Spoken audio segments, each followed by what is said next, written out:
Two other special types of events are associated events or independent events. So associated events are events that are related in some way, and the knowledge of one event occurring affects the probability of the other one occurring. Whereas independent events are events whose outcomes do not affect the probability of one another. If A and B are independent events, then we can count the probability of A and B happening by taking the probability of A times the probability of B. This is often referred to as the multiplication rule, but you have to be very careful. This multiplication rule only works if your events are truly independent. So we need to be able to determine whether we have independent or associated events so that we use our rules properly. Label each set of events as associated or independent. Okay, so first example, you toss a coin 2 times in a row. Think to yourself, does what I got on the first toss affect at all what I get on the second toss? It shouldn't, so these would be independent. We could use this multiplication rule if we were trying to figure out a probability of several coin tosses in a row, because one coin toss does not affect the next. What about if you draw a card from a deck, you keep it in your hand, and then you draw another card? Does what you drew the first time affect the probability of what you might draw the second time? Of course it does. If I drew a red card the first time, now I have one of the red cards in my hand and it's no longer in the deck. So the probability of drawing another red card is now different. Or whatever I do have in my hand, the probability of drawing that specific card the next time is now 0. So this definitely affects it. These are associated.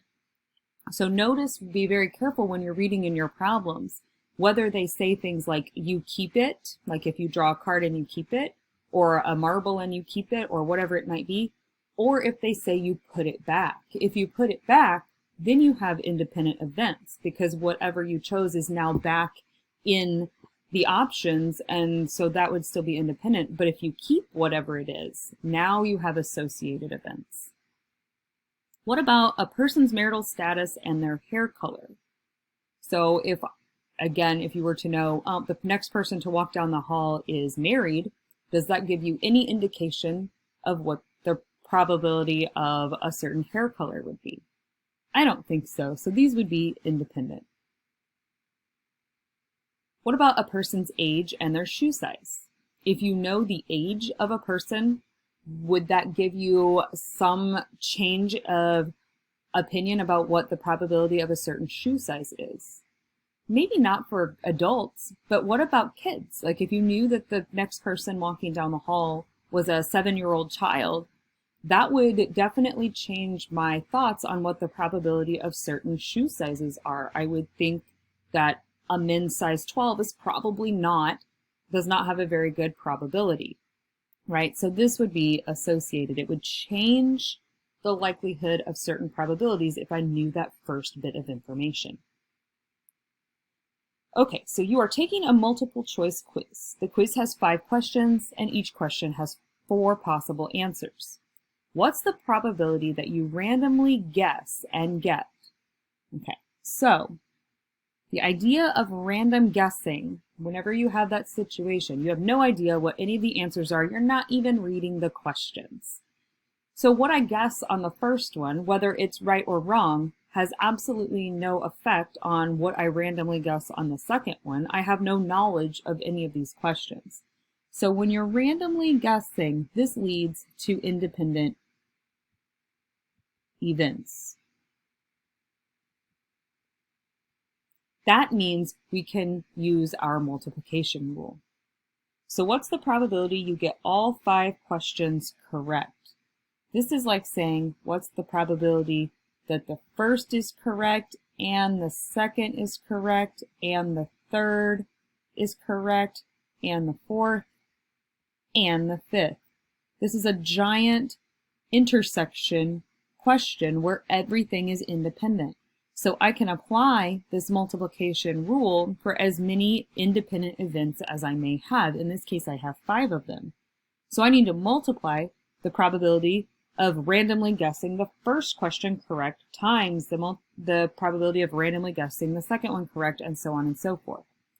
Since there's only one correct answer out of the 4 possible, each of these has a 1/4 probability. 1 out of 4 ways to randomly guess the right answer. And I'm doing this 5 times in a row, all independent. So we get 1 out of, and 4 to the 5th power is 1024. And if you divide that out, you get approximately 0.00098. And converting that to a percentage is 0.098%.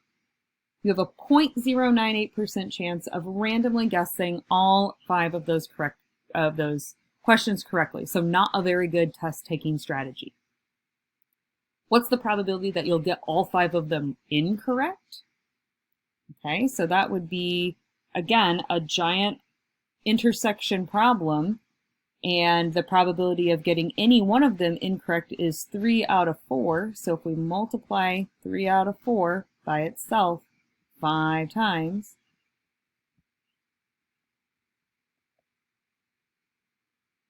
we get on the top 243, and on the bottom that 1024. Dividing that out is 0.237, or approximately 23.7% likelihood of guessing every single question wrong. Notice guessing them all right and guessing them all wrong are not complements. Right? These do not add up to 1, and we could not just do the 1 minus rule here. The opposite of all 5 being correct is not all 5 being wrong. The opposite of, or the complement of, all of them being correct is at least one of them being wrong. Like anything other than that, anything other than all of them being right. So do be a little careful with the wording, and that you don't apply a complement rule when it doesn't actually apply. What's the probability that you get 3 correct and 2 incorrect? Because that's technically a 60%, which would be barely passing. So 3 correct would be 1/4, 1/4, 1/4, and the 2 incorrect would be 3/4 each probabilities. So we could multiply that all together. 9 out of 1024, which is approximately 0.0088. or 0.88%. So still a very, very bad idea to use this strategy. You're probably not even going to get a 60% doing this. One last example. It says, suppose you're drawing from a standard deck. Suppose you make 2 separate draws. On the first draw, you get a king. Notice here, you replace that card, shuffle the deck, and draw a second time and get a queen. Find the probability of that event. So the key here is that you replaced it and shuffled again. That gives us independence. So we can just take the probability of drawing a king times the probability of drawing a queen, which from our knowledge in the last video would be that there are 4 out of 52 kings, and there are also 4 out of 52 queens.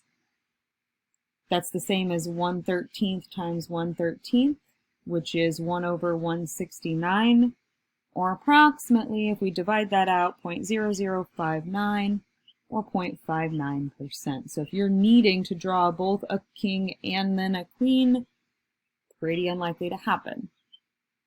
Suppose you draw 3 times in a row, each time replacing shuffling before the next draw. So all independent again. What's the probability you would draw a face card all 3 times?